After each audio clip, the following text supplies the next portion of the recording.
tandaan ninyo mga Pilipino, kanang ayuda, inyo yan.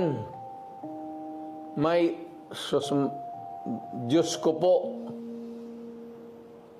walang tao dito sa Pilipinas o milyonaryo man o bilyonaryo na magbigay ng pera baski 1 peso sa inyo. Walang taong magagawa ng lalo na yung mga mayaman. Yang binibigay ng mga politiko, milyonaryo man o mahirap, hindi nila pera yan, pera ninyo. Kaya kung may problema ang bayan, tapos ang isyo na sa harap ninyo, you are made to choose in either referendum or plebiscite,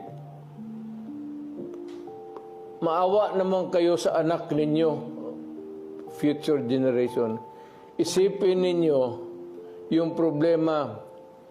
Yung ibigay ninyo ng pera, kunin ninyo, kay pera ninyo yan. Hindi gago itong nag-imprinta yan sila ng pera, ipamigay. No, it's your money. Ninanakaw nila yan, yung iba. Yung iba naman, kagaya ng Kongreso ngayon, parang nauubos talaga ang pera ng Pilipinas. Parang tubig gastos nila.